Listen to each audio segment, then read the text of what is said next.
دعوت للردہ، جو مرتد ہو جاتے ہیں اللہ نے ان کو بھی واپس آنے کی دعوت دی. الا الذین تابوا من بعد ذلک واصلحوا فان اللہ غفور الرحیم. ایک جگہ قرآن مجید میں منافقین کو توبہ کی دعوت دی گئی. الا من تاب وآمن وعمل صالحا فاولئک یبدل اللہ سیئاتہم حسنات. تو معلوم ہوا کہ پروردگار عالم نے کسی بندے کے لیے توبہ کے دروازے کو بند نہیں کیا. جو بھی ہے جس حال میں بھی ہے وہ توبہ کر سکتا ہے. ہاں اتنی سی بات ہے کہ توبہ فوری کرنی چاہیے، یہ نہیں کہ انسان سوچتا ہی رہ جائے. چنانچہ توبۃ النصوح کے بارے میں فرمایا کہ تخلیصها من کل غش و نقص و فساد، کہ ایسی توبہ جو ہر ملاوٹ سے اور نقص سے اور فساد سے پاک ہو. یعنی جب انسان کا دل اس کی زبان کا ساتھ دے رہا ہو، ورنہ کئی مرتبہ تو زبان سے الفاظ نکلتے ہیں دل ساتھ نہیں دیتا. اس لیے اگر کسی نے فقط زبان سے یہ لفظ کہے تبت الی اللہ ورجعت الی اللہ وندمت علی ما فعلت وعزمت علی اللہ اعود الی المعاصی ابدا، مگر اس کے دل میں توبہ کی نیت نہیں تو ان کلمات کو کہنے کے باوجود اس کی توبہ قبول نہیں ہوگی. چنانچہ توبہ کہتے ہیں کہ انسان زبان سے کلمات کہے اور دل اس کی تصدیق کر رہا ہو. اس لیے شریعت نے توبہ کے کچھ آداب بتائے ہیں. سب سے پہلے صحت النیہ، کہ نیت ٹھیک ہونی چاہیے. دوسرا ان یواتی القلب اللسان علی الاستغفار، استغفار کرنے میں زبان کا ساتھ اس کا دل بھی دے رہا ہو. اور اگر زبان پہ الفاظ ہوں اور دل ساتھ نہ دے تو مشائخ نے فرمایا استغفارنا یحتاج الی استغفار، ہمارے استغفار پر ہمیں استغفار کرنے کی ضرورت ہے. پھر انسان وضو کرے، ان یکون علی طہارۃ، اور 2 رکعت نفل پڑھ کے اللہ رب العزت سے دعا مانگے، اور دعا بھی مانگے قبولیت کے اوقات میں. ان یتخیر الاوقات الفاضلہ وبالاسحار هم یستغفرون. ہمارے اکابر سحری کے وقت استغفار کرتے تھے. اس لیے یعقوب علیہ السلام نے اپنے بیٹوں سے کہا تھا سوف استغفر لکم ربی، میں اپنے رب سے تمہارے لیے استغفار کروں گا. مقصد یہ کہ تہجد کے وقت استغفار کروں گا. پھر انسان اپنے لیے بھی دعا مانگے اور سب ایمان والوں کے لیے. ربنا اغفر لی ولوالدی وللمؤمنین، یہ دعا سکھائی گئی. چنانچہ جس بندے نے گناہ کیا وہ کہے یا رب استر علیہ، اللہ میرا پردہ رکھ لیجئے.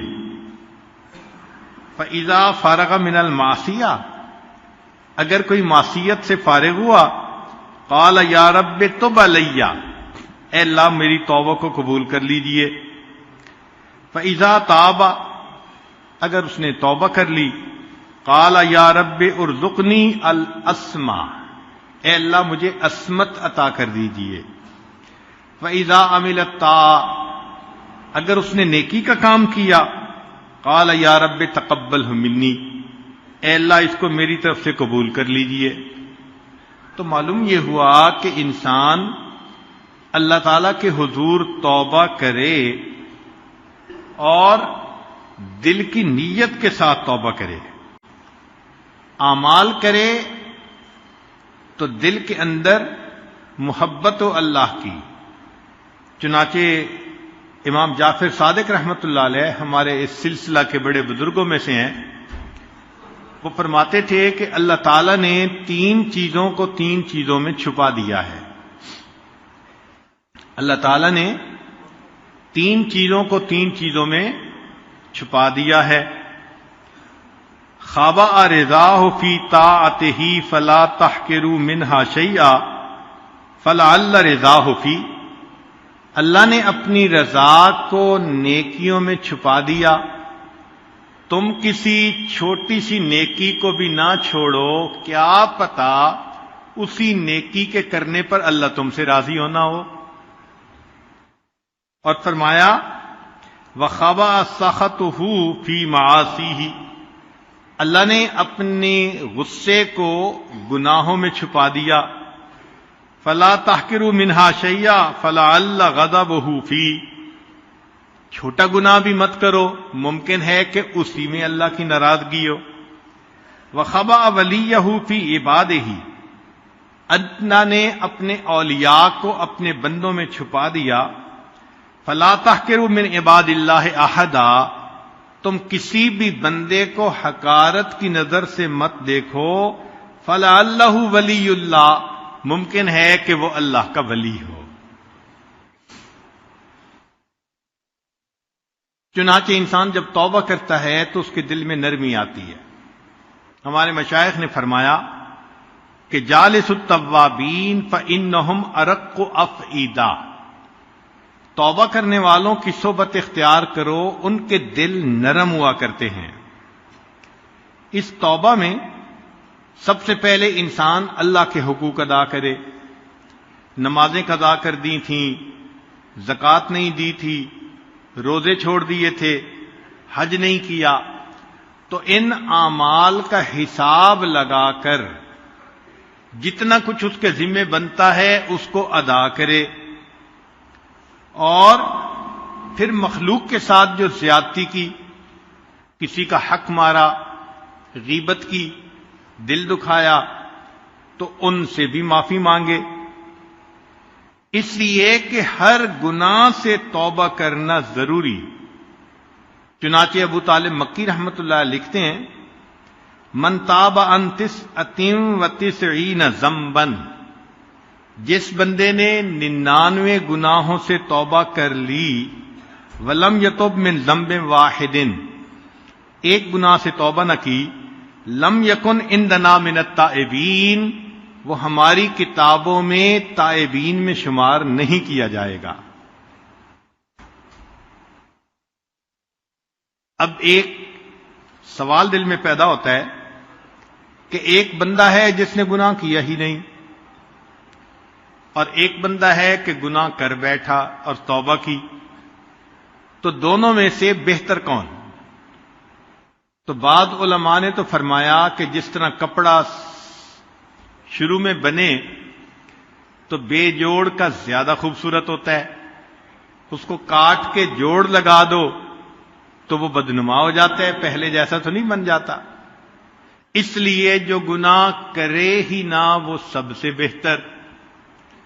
اور بعض علماء نے کہا کہ نہیں، اللہ تعالی کے ہاں عاجزی، انکساری کا مرتبہ زیادہ ہے. جب کوئی بندہ نیکی ہی کرتا رہتا ہے تو اس کے دل میں خود پسندی ہوتی ہے، اور اگر کوئی بندہ گناہ کر بیٹھے اور اس گناہ سے وہ توبہ کرے تو اس کے دل میں گناہ کے کرنے کی ندامت ہوتی ہے. اس لیے یہ بندہ اب اللہ کو زیادہ پسندیدہ ہے.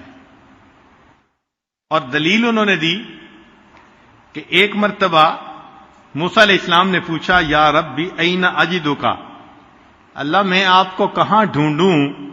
رب کریم نے فرمایا عند المنکسرۃ قلوبہم من اجلی، جن کے دل ٹوٹے ہوتے ہیں میرے پیارے موسیٰ علیہ السلام ان کے دل میں تلاش کرو تم مجھے وہیں پاؤ گے.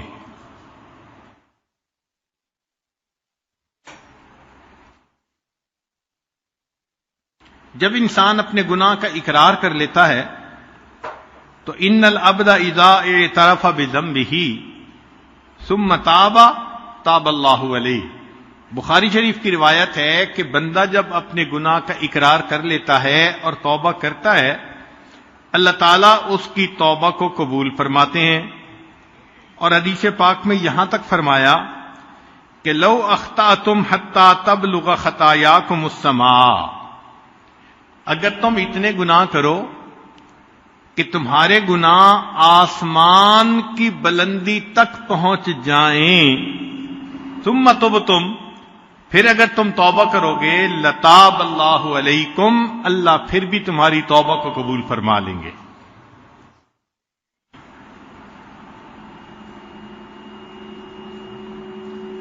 چنانچہ گناہ دو طرح کے ہوتے ہیں. ایک کو کہتے ہیں ترک و معمور، اور ایک کو کہتے ہیں فعل و محظور. کیا مطلب؟ کہ ایک تو اللہ نے جو حکم دیا کہ تم کرو، اس کو اگر کوئی نہ کرے تو اس کو کریں گے، کہیں گے ترک و معمور، کہ امر تھا مگر اس نے اس کو نہ کیا. اور دوسرا یہ کہ اللہ تعالیٰ کسی چیز سے منع کرے کہ مت کرنا اور وہ کر بیٹھے، تو اس کو کہیں گے فعل و محظور. چنانچہ سب سے پہلا گناہ جو ہوا وہ ترک و معمور تھا. کیسے؟ کہ رب کریم نے جب حکم دیا اسجدوا لآدم، تو سب فرشتوں نے سجدہ کیا الا ابلیس، سوائے ابلیس کے. ابا، اس نے نافرمانی کی، واستکبر وکان من الکافرین. تو سب سے پہلا گناہ وہ ترک معمور کا ہوا.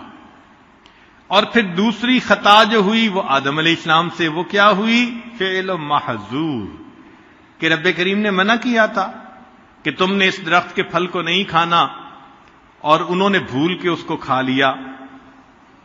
تو انسان کے گناہوں کا تعلق بعض اوقات جوارح کے ساتھ ہوتا ہے اور بعض اوقات دل کے ساتھ ہوتا ہے. جوارح سے مراد آنکھیں، زبان، کان، ہاتھ پاؤں، یہ انسان کے جوارح ہیں، آرگنز ہیں.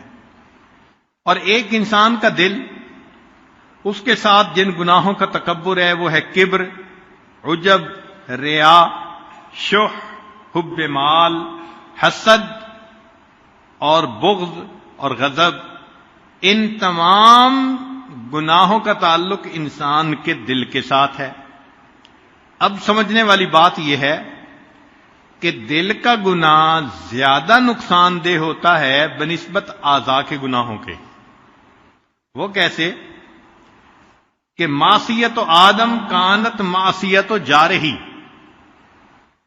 آدم علیہ السلام سے جو خطا ہوئی تو وہ ان کے اعضاء اور جوارح کی کوتاہی تھی، غلطی تھی، بھول تھی.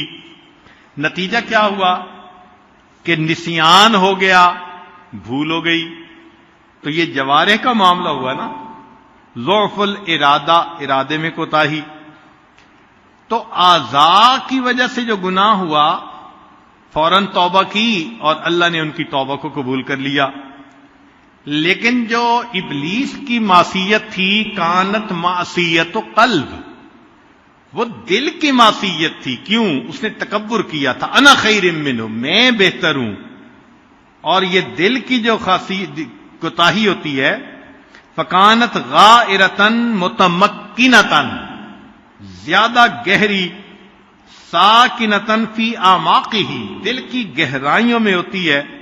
لہذا اس کا نتیجہ کیا ملا کہ رب کریم نے فرمایا فخرج منہا فانک رجیم. اور ذکر و سلوک کا بنیادی مقصد جوارح کے گناہوں سے بھی بچنا، مگر اس سے بھی زیادہ دل کے گناہوں سے بچنا، کیونکہ جن گناہوں کا تعلق دل سے ہے وہ مہلکات.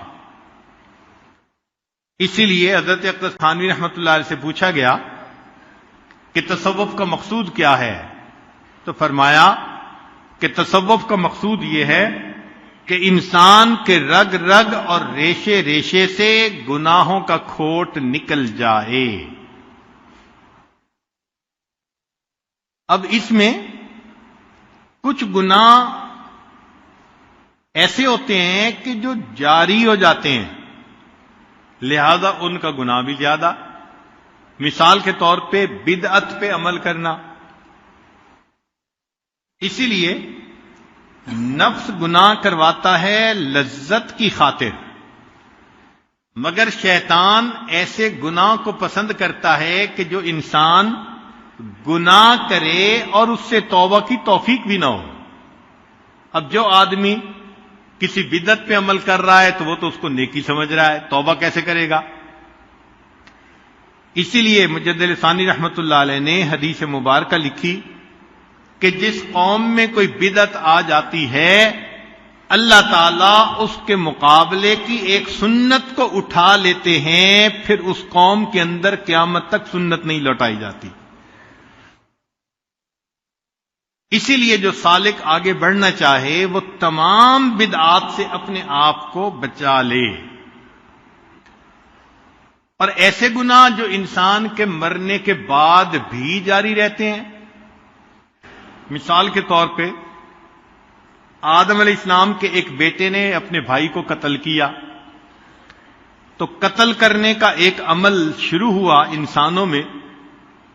قیامت تک جو قتل کرے گا، قاتل کو تو اس کا گناہ ہوگا، لیکن ابتدا کرنے والے کو بھی اس کا گناہ ہوگا، چونکہ اس نے ایک عمل کو جاری کر دیا.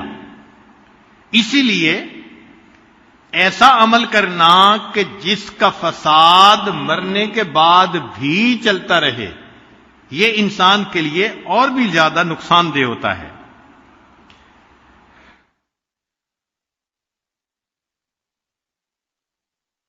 کئی مرتبہ ایسے ہوتا ہے کہ گناہ کی ابتدا چھوٹی ہوتی ہے، انتہا بڑی ہوتی ہے.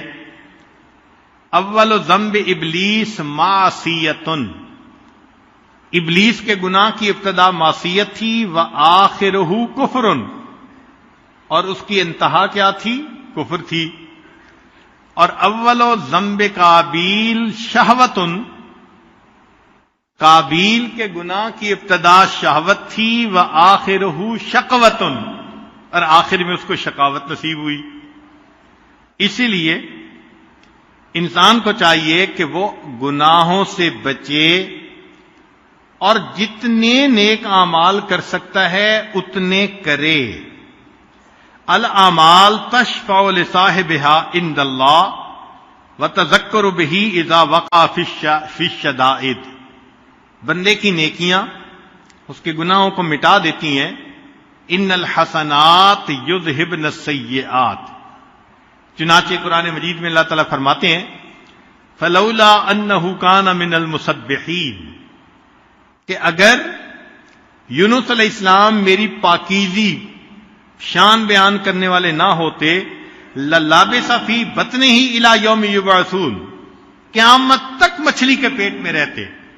تو مچھلی کے پیٹ سے نکلنے کا سبب ان کا تسبیح پڑھنا بن گیا کہ انہوں نے کہا تھا لا الہ الا انت سبحانک انی کنت من الظالمین. تو معلوم ہوا کہ اگر انسان گناہ کرے تو استغفار بھی کرے، نیک اعمال بھی کرے، تو نیک اعمال اس کے لیے بخشش کا سبب بن جاتے ہیں. عربی کا ایک مشہور شعر ہے وَإِذَا الْحَبِيبُ أَتَى بِذَنبٍ وَاحِدٍ. عجیب شعر کہا کسی نے، وَإِذَا الْحَبِيبُ أَتَى بِذَنبٍ وَاحِدٍ.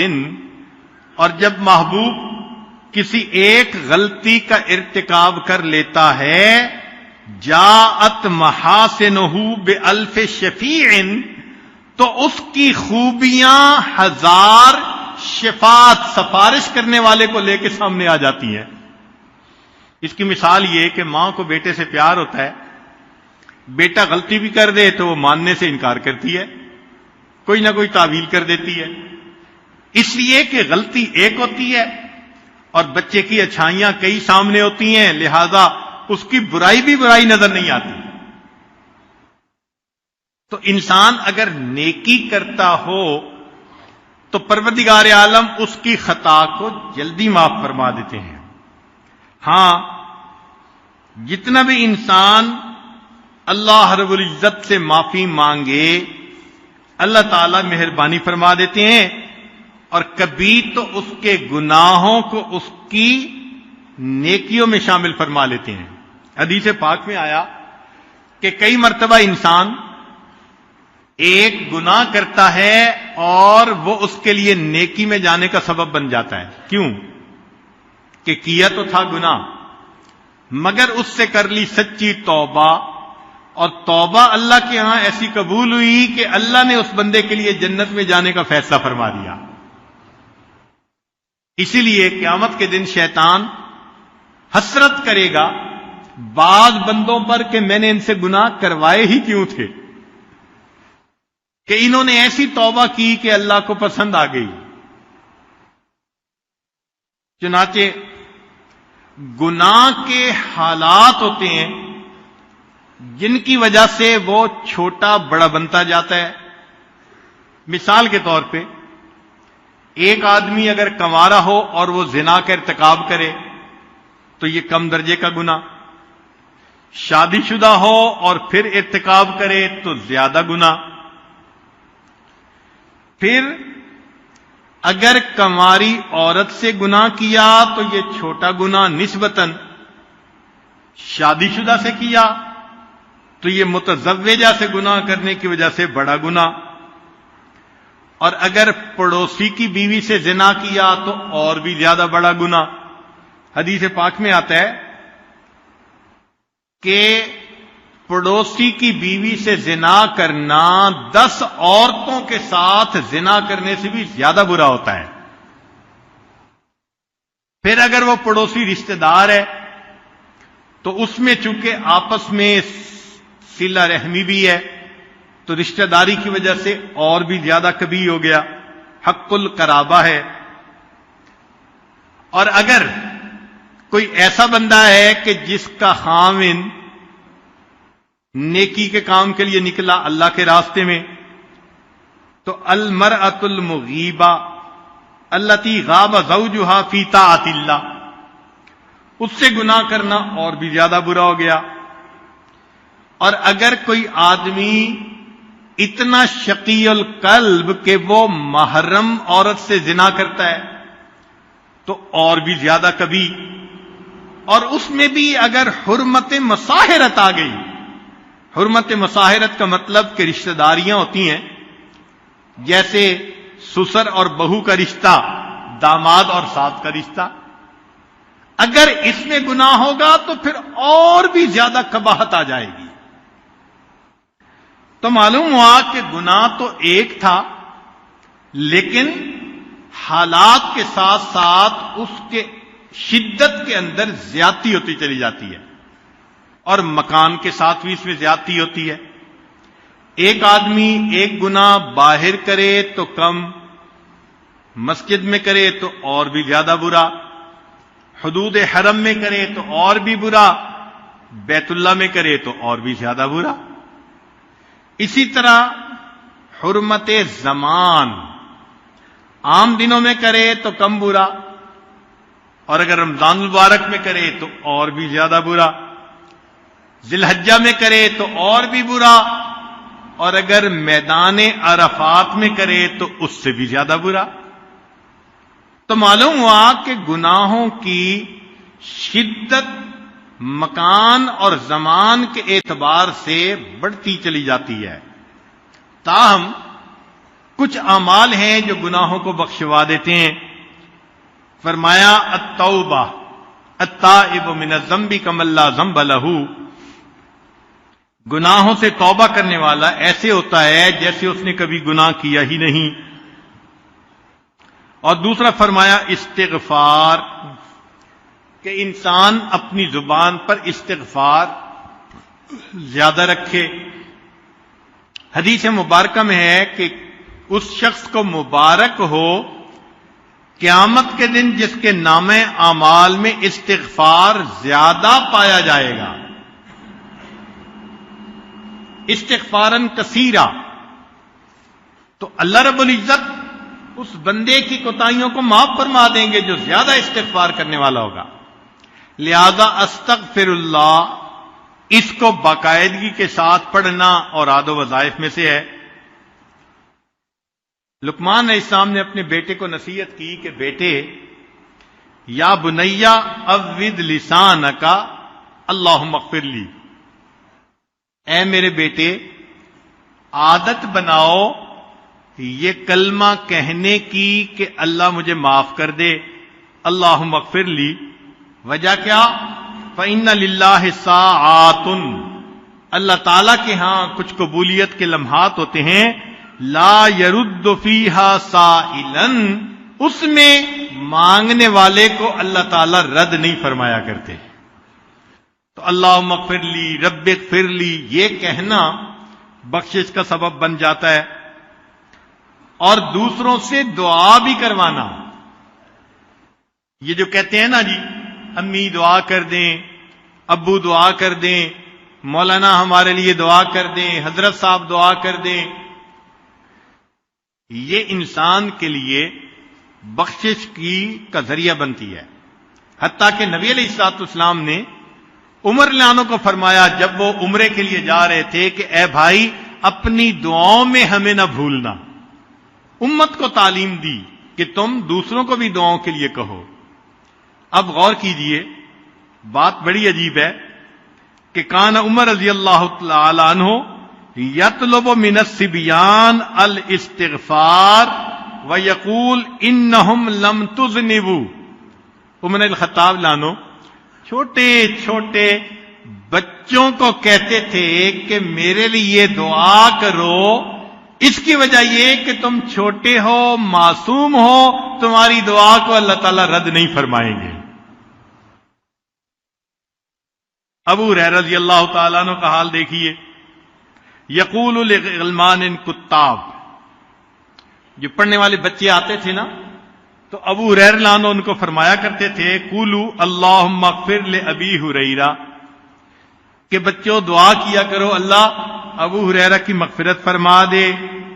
فیدعون، وہ بچے دعا مانگتے تھے، فیؤمن علی دعائہم، جب وہ دعا مانگتے تھے تو ابو ہریرہ لانو ان کی دعا پر آمین کہا کرتے تھے۔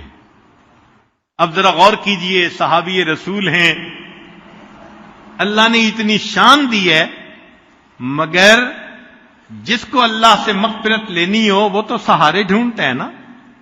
چھوٹے بچوں سے بھی دعا کروانا، ہمارے اکابر کے اندر بھی یہ ایک عمل نظر آتا ہے۔ چنانچہ خواجہ باقی باللہ رحمت اللہ علیہ فرماتے ہیں ایک مرتبہ میرے اوپر قبض کی کیفیت طاری ہو گئی، بہت میں نے کوشش کی کہ یہ وسط میں تبدیل ہو جائے، استغفار بھی کیا، اللہ سے معافیاں بھی مانگی، مگر قبض کی کیفیت ختم نہیں ہوتی تھی۔ تو فرماتے ہیں کہ ہمارے قریب میں ایک مدرسہ تھا جس میں بچے قرآن مجید پڑھا کرتے تھے، چھوٹے بچے۔ تو میں ان کے پاس گیا، جب گیا تو بچے دیکھ کر کھڑے ہو گئے اور کہنے لگے جی کہ ایک بزرگ آئے ہیں، اللہ کے ولی آئے ہیں۔ تو جب انہوں نے یہ الفاظ کہے تو میں نے کہا یہ تمہارا میرے ساتھ حسن ظن ہے، سچی بات تو یہ کہ میں اس لیے تمہارے پاس آیا ہوں کہ تم استغفار کرو، اللہ چھینی ہوئی کیفیات کو پھر واپس عطا فرما دے۔ چھوٹے بچوں سے دعائیں کروانا۔ اور بکر المزنی رحمت اللہ علیہ عجیب بات کرتے تھے، فرماتے تھے کہ لو کان رجل یطوف علی الابواب، اگر بندہ جس نے گناہ کر لیے ہوں وہ لوگوں کے دروازوں پہ اس طرح طواف کرتا، کما یطوف المسکین، جس طرح کے مسکین روٹی مانگنے کے لیے دروازوں کا طواف کرتا ہے، تو گناہگار بندہ اگر سب لوگوں کے دروازوں کا اس طرح طواف کرتا جس طرح مسکین روٹی مانگنے کے لیے طواف کرتا ہے، اور ہر دروازے والے کو کہتا استغفروا لی، میرے لیے استغفار کرو، لکان لہ ان یفعل، چاہیے تھا کہ وہ ایسا کر گزرتا۔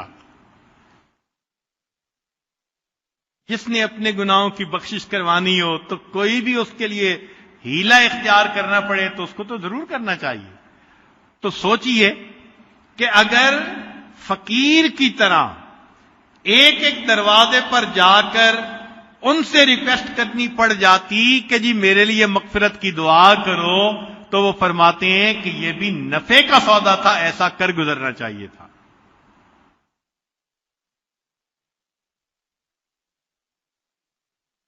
جب انسان سے گناہ ہو جائے تو چاہیے کہ وہ 2 رکعت نفل پڑھے اور اللہ تعالی سے دعا مانگے. سیدنا صدیق اکبر عنہ فرماتے ہیں کہ جو بندہ صلاۃ الحاجت پڑھ کر اللہ سے دعا مانگے گا، اللہ تعالیٰ اس کے گناہوں کو جلدی معاف فرما دیں گے.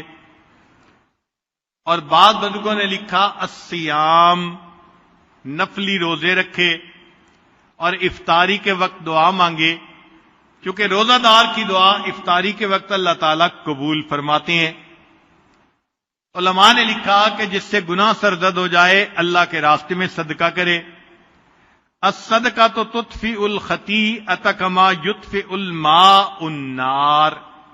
جس طرح پانی آگ کو بجھا دیتا ہے، صدقہ انسان کی خطاؤں کو اس طرح مٹا دیا کرتا ہے. اللہ کا ذکر کثرت کے ساتھ کرنا. اگر گناہ سرزد ہو گیا تو تسبیحات بھی پڑھے اور مراقبہ بھی لمبا کرے. من قال سبحان اللہ وبحمدہ فی یومہ 100 مرۃ، حدیث مبارکہ کہ جو بندہ دن میں 100 مرتبہ سبحان اللہ وبحمدہ کا ذکر کرتا ہے، حطت خطایاہ، اللہ اس کے گناہوں کو معاف فرما دیتے ہیں، مٹا دیتے ہیں.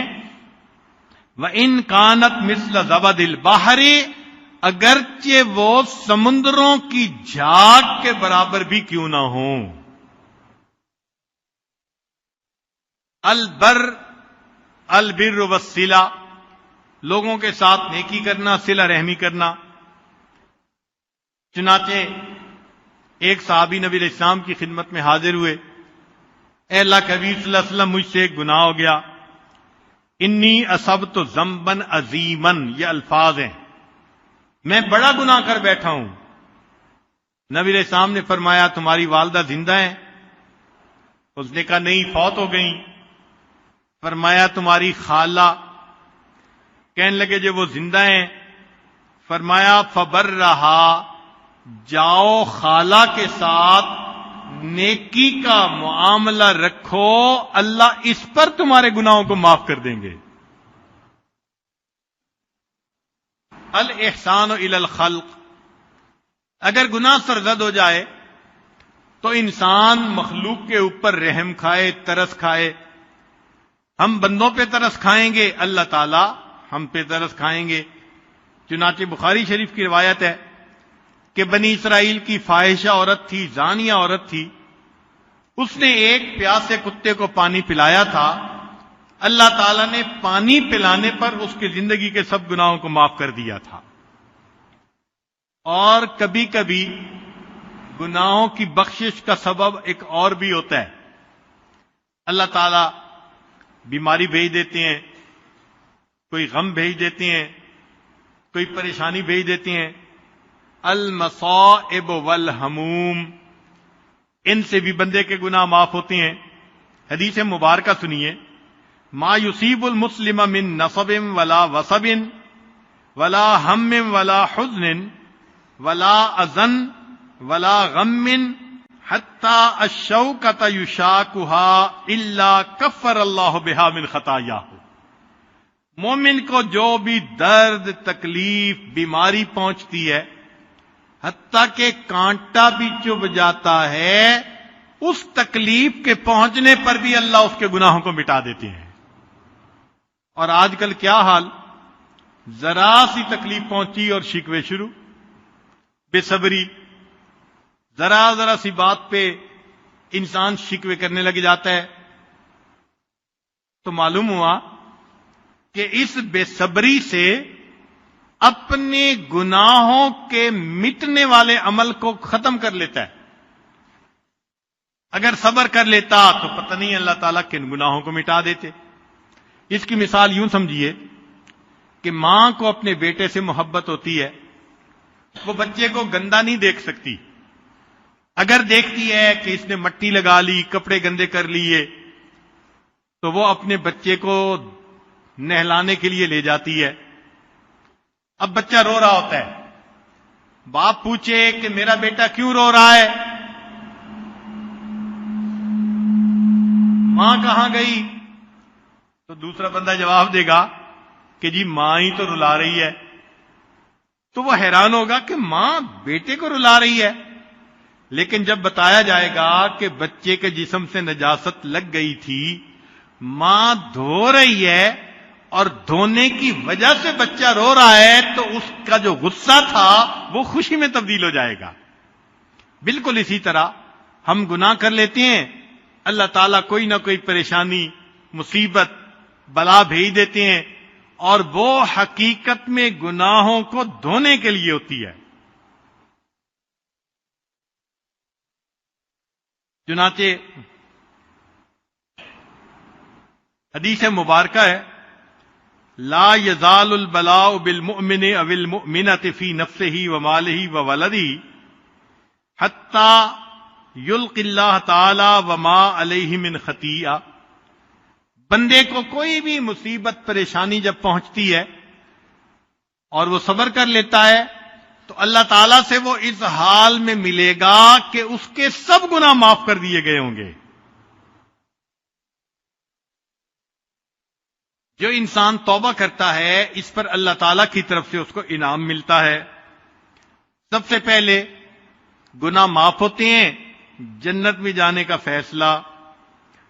دوسری بات کہ کئی مرتبہ اللہ تعالیٰ گناہ کو نیکیوں میں تبدیل فرما دیتے ہیں۔ پھر تیسرا، اللہ تعالیٰ اس کے دشمنوں کے معاملے میں اپنے بندے کی مدد فرماتے ہیں، اور پھر اللہ تعالیٰ اس بندے کے دل میں عاجزی پیدا کر دیتے ہیں، انکساری پیدا کر دیتے ہیں۔ ابن عطاء اللہ اسکندری رحمۃ اللہ علیہ فرماتے ہیں، ربما فتح لک باب الطاعۃ وما فتح لک باب القبول۔ ایسا بھی ہو سکتا ہے کہ اللہ تمہارے لیے نیکی کا دروازہ کھول دے، قبولیت کا دروازہ نہ کھولے۔ لہذا نیکی کرنا الگ بات، اللہ کے ہاں اس کا قبول ہو جانا یہ الگ بات ہے۔ پھر فرماتے ہیں کہ ربما قدر علیک المعصیۃ، ایسا بھی ہو سکتا ہے کہ اللہ تعالیٰ نے تمہارے مقدر میں ایک گناہ لکھ دیا ہو، فکانت سببا فی الوصول، اور اس گناہ نے تمہارے لیے اللہ سے واصل ہونے کا ذریعہ بننا ہو۔ کیا مطلب؟ کہ انسان گناہ کرتا ہے، پھر جب توبہ کرتا ہے تو وہ گناہ اس کے لیے اللہ کے قرب کا ذریعہ بن جاتا ہے۔ آگے فرماتے ہیں کہ معصیۃ اورثت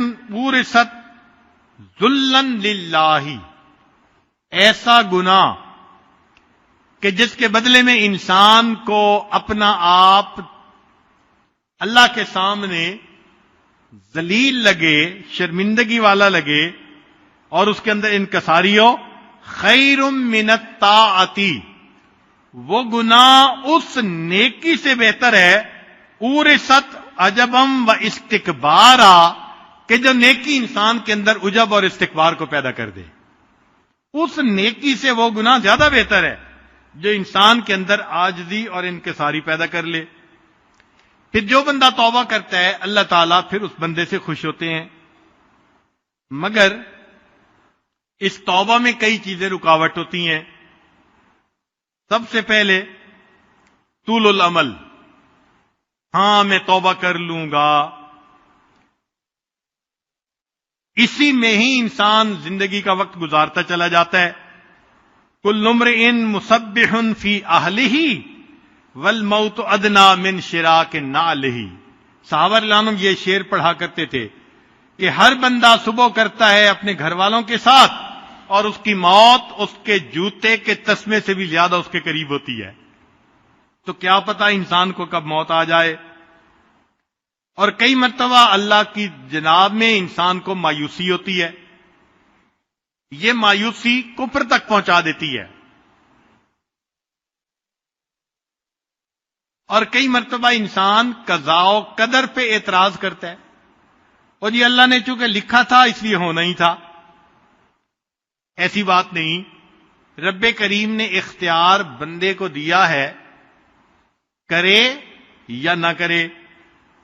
چنانچہ ایک آدمی نے گناہ کیا، ان رجلا وقع فی معصیۃ فقام یناجی ربہ قائلا، گناہ کر کے وہ اپنے اللہ کے سامنے یہ کہنے لگا، الہی انت قضیتا انت قدرتا انت حکمتا، اللہ تو نے یہ گناہ مقدر میں لکھا تھا، تو نے اس کا فیصلہ کیا تھا، آپ ہی نے تقدیر بنائی تھی. فسمع صوتا یقول لہ، آواز آئی، کہنے والے نے کہا، ھذا حق الربوبیہ، میرے بندے میں نے تیری تقدیر بنا کر ربوبیت کا حق ادا کیا، فَأَيْنَ أَدَبُ الْعُبُودِيَّةِ، عبودیت کا ادب کہاں ہے؟ بات اس کو سمجھ آ گئی. کہنے لگا، الہی انا عصیت وانا اسرفت وانا ظلمت، اللہ میں نے گناہ کیا، میں نے اسراف کیا، میں نے اپنی جانوں پہ ظلم کیا.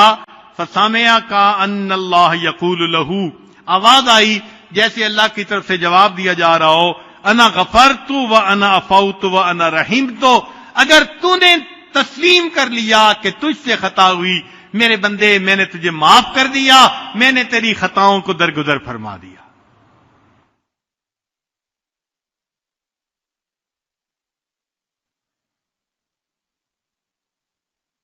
البواعث والتوبہ، توبہ پہ کچھ اعمال برانگیختہ کر دیتے ہیں. مثلا اللہ تعالی کی عظمت کے بارے میں سوچنا.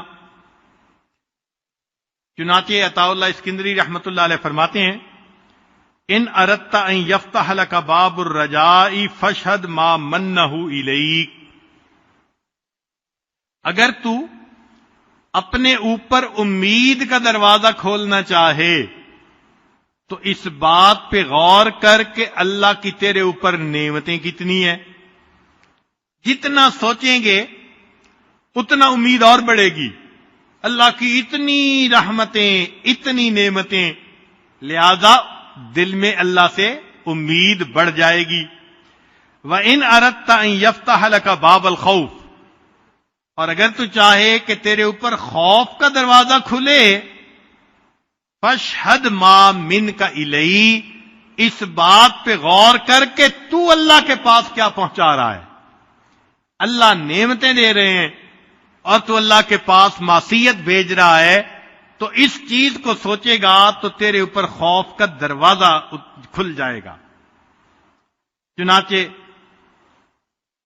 آخرت کے بارے میں انسان سوچے تو توبہ کی توفیق جلدی نصیب ہو جاتی ہے. امام ابی بکر بن فورک کے بارے میں آتا ہے، ایک بندہ ان کے پاس داخل ہوا، وہ کہتے ہیں فلما رآنی، جب میں نے ان کو دیکھا، دمعت عیناہ، آنکھیں آنسوؤں سے تر تھیں. فقلت لہ، میں نے یہ کہا، ان اللہ تعالی یعافیک و یشفیک، اللہ تعالیٰ آپ کو شفا بھی دے دیں گے، معاف بھی فرما دیں گے. فقال علی، انہوں نے جواب دیا، ترانی اخاف الموت، تو یہ محسوس کر رہا ہے کہ میں موت سے ڈر رہا ہوں؟ ایسی بات نہیں، انما اخاف مما وراء الموت، موت کے بعد کیا ہوگا مجھے وہ ڈر لگ رہا ہے. تو آخرت کے بارے میں سوچے تو بھی توبہ کی توفیق. چنانچہ انسان جس قدر اللہ رب العزت سے اپنے گناہوں کی معافی مانگے، پروردگار عالم اس کے ساتھ رحمت کا معاملہ فرماتے ہیں. عمر بن خطاب رضی اللہ عنہ فرماتے ہیں، التوبۃ النصوح ان تبغض الذنب کما احببتہ، کہ توبۃ النصوح یہ ہے کہ تجھے گناہ کرنے سے ایسی نفرت ہو جیسے گناہ کرنا پسند تھا، اور جب تجھے گناہ یاد آئے تو اس وقت استغفار کرے۔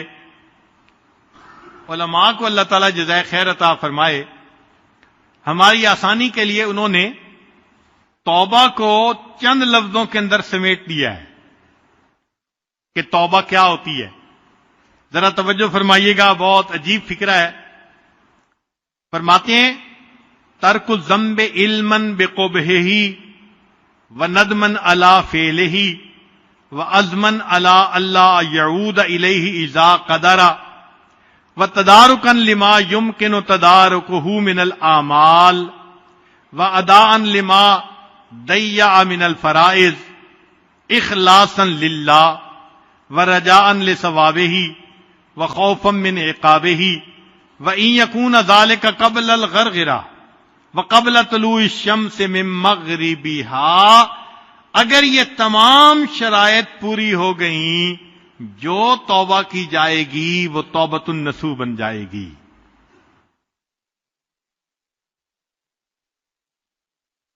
چنانچہ ایک حدیث پاک میں ہے، اللہ تعالیٰ فرشتوں سے فرماتے ہیں کہ میرے بندے کا حال دیکھو، یہ گناہ کرتا ہے پھر توبہ کرتا ہے، پھر گناہ کرتا ہے پھر توبہ کرتا ہے، پھر گناہ کرتا ہے پھر توبہ۔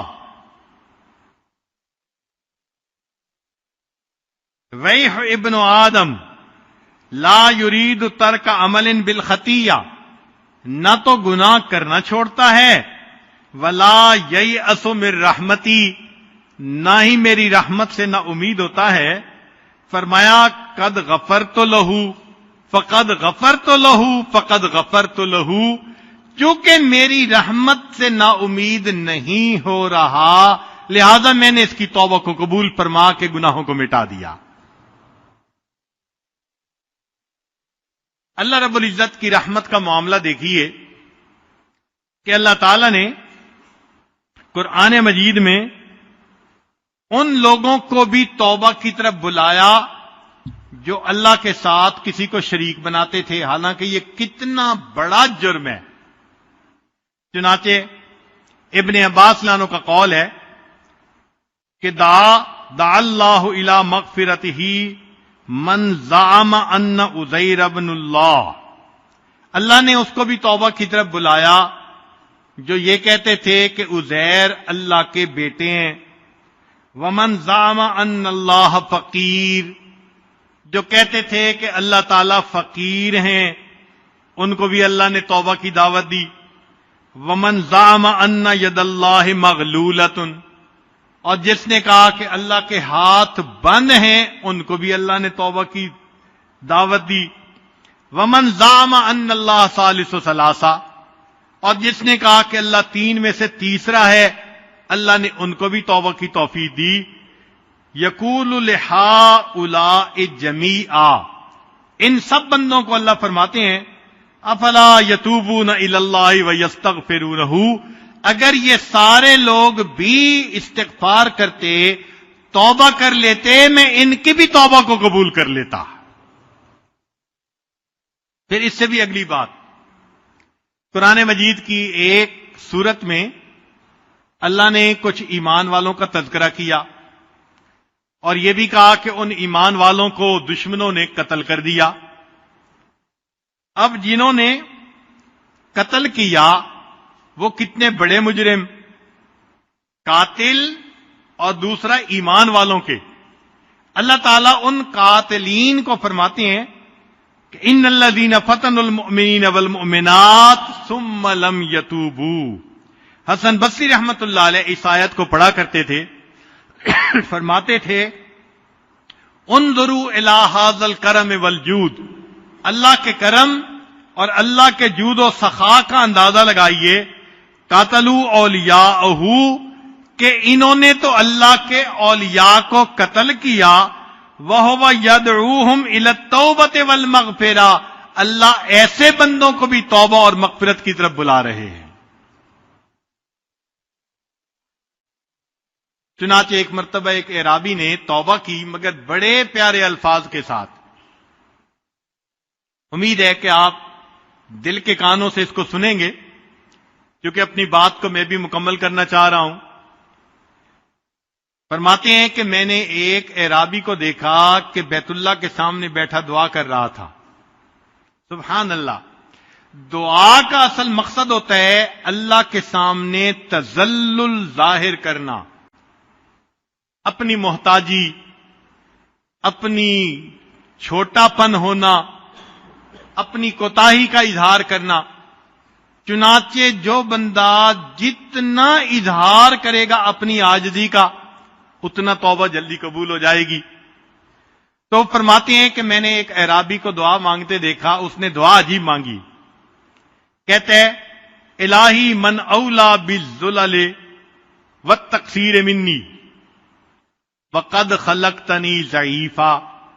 اللہ آپ نے مجھے ضعیف پیدا کیا تو مجھ سے زیادہ تقصیر کا اور گناہ کا پھر حقدار کون ہو سکتا ہے؟ آپ نے ہی تو مجھے ضعیف پیدا کیا. قرآن مجید میں فرماتے ہیں نا اللہ تعالیٰ خلق الانسان ضعیفا، انسان کو ہم نے کمزور پیدا کیا. تو جب اللہ آپ نے ڈیزائن ہی ایسا بنایا کہ کمزور ہے مشین، تو گڑبڑ تو ہوگی صحیح. اب ذرا اس اعرابی کی عقل مندی دیکھیے. اس نے اللہ تعالیٰ کے سامنے بات کیسے اچھے انداز سے کی. اللہ آپ نے مجھے ضعیف پیدا کیا تو مجھ سے زیادہ گناہ کرنے کا پھر حقدار کون ہو سکتا ہے؟ ومن اولا بالعفو انی منک وعلمک فی سابق وقضاؤک بی محیط. اور اللہ آپ سے زیادہ مجھے بخش دینے کا اہل کون ہو سکتا ہے کہ آپ نے میری قضاء و قدر لکھی، تقدیر لکھی، اور آپ کا علم بھی محیط ہے. آپ کو میرے پیدا کرنے سے پہلے پتا تھا کہ میں نے کرنا کیا ہے. اے اللہ، جب آپ کو پہلے سے پتا تھا، لہذا اب آپ ہی زیادہ حقدار ہیں کہ مجھے معاف کر دیں. اطاعتک باذنک المنۃ لک. اللہ، میں نے تیرے احسان کی وجہ سے تیری فرما برداری کی. وعصیتک بعلمک والحجۃ لک. اور اللہ، میں نے گناہ کیا تو تیرے پاس حجت مکمل ہو گئی مجھے سزا دینے کی. فاسألک بوجوب حجتک علی. اللہ، وہ جو تیرے پاس حجت ہے نا مجھے سزا دینے کی، میں اس کی وجہ سے دعا مانگتا ہوں. وانقطاع حجتی، اور میرے پاس کوئی بہانہ نہیں کہ میں نے گناہ کیوں کیا. وفقری الیک، اور میں محتاج ہوں اللہ تیرا. وغناک انی، تو مجھ سے مستغنی ہے. اللہ فاغفرت لی، اے اللہ تو میرے گناہوں کو معاف فرما دے. اللہ رب العزت کا کرم ہوتا ہے اس بندے پر جو بہت عاجزی کے ساتھ اپنے گناہوں کی بخشش کی دعا مانگتا ہے. اور اللہ تعالیٰ تو چاہتے ہیں کہ بندوں کے گناہوں کو معاف فرمائے. چنانچہ حدیث مبارکہ ہے، اوحى اللہ الی نبیہ محمد صلی اللہ علیہ وسلم. اللہ تعالیٰ نے نبی علیہ الصلوۃ والسلام کی طرف وحی نازل فرمائی، اتحب ان اجعل امر امتک الیک. اے میرے پیارے حبیب صلی اللہ علیہ وسلم، کیا آپ چاہتے ہیں کہ آپ کی امت کے آخرت کے حساب کتاب کا معاملہ آپ کے ہاتھوں میں دے دیں؟ ذرا غور کیجئے.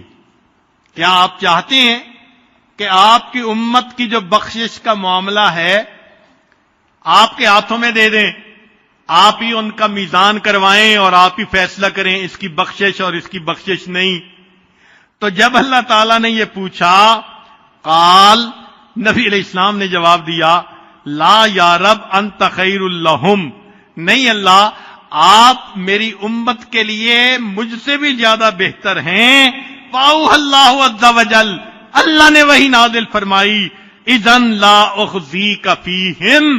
میرے حبیب صلی اللہ علیہ وسلم، معاملہ آپ نے میرے ہاتھ میں جو کہ چھوڑ دیا، میں تمہاری امت کے بارے میں تمہیں مایوس نہیں کروں گا، میں تمہیں اس بارے میں رسوا نہیں ہونے دوں گا امت کے بارے میں. اب دیکھیے، جب اللہ کے وعدے ہیں اور نبی علیہ الصلوۃ والسلام نے معاملہ اپنے ہاتھ میں لینے کے بجائے اللہ کے ہاتھ میں دیا. کیوں؟ وہ جانتے تھے کہ اللہ کی رحمت کی کوئی انتہا نہیں ہے. مخلوق جتنا بھی رحیم و کریم بن جائے اس کی رحمت کی حد ہوگی. پروردگار عالم وہ ذات ہے جس کی رحمت کی کوئی حد نہیں. چنانچہ موسیٰ علیہ السلام نے اللہ تعالیٰ سے ایک سوال پوچھا. عجیب بات ہے، ذرا توجہ سے سنیے. یا ربی، اے پروردگار، اذا سألک الطائع ماذا تقول لہ، جب نیک بندہ آپ کو پکارتا ہے تو اے اللہ آپ اس کو کیا جواب دیتے ہیں؟ قال اقول لبیک. اللہ تعالیٰ نے فرمایا کہ نیک بندہ جب مجھے پکارتا ہے تو میں اس کے جواب میں اس کو لبیک کہتا ہوں. قال فالزاہد، پوچھا اے اللہ کوئی زاہد پکارے؟ قال اقول لبیک، فرمایا کہ میں اس کو جواب میں لبیک کہتا ہوں. قال فالصائم، پوچھا اللہ کوئی روزہ دار پکارے؟ قال اقول لبیک، فرمایا کہ میں روزہ دار کے پکارنے پر بھی لبیک کہتا ہوں. قال فالعاصی، موسیٰ علیہ السلام نے کویسچن پوچھا اللہ کوئی گناہگار بندہ آپ کو پکارے؟ قال اقول لبیک لبیک لبیک. اللہ فرماتے ہیں گناہگار بندہ جب مجھے پکارتا ہے تو میں 3 مرتبہ لبیک لبیک لبیک کہتا ہوں. اس کی وجہ یہ ہے کل واحد من ہؤلاء یتوکل علی عملہ، وہ جو پہلے لوگ تھے، نیک تھے، زاہد تھے، روزہ دار تھے، ان میں سے ہر ایک کو اپنی نیکیوں کے اوپر خوشگمانی تھی کہ ان کی نیکیاں کام آ جائیں گی. یتوکل علی عملہ، لہذا ان کو اپنے عملوں کا بڑا بھروسہ تھا.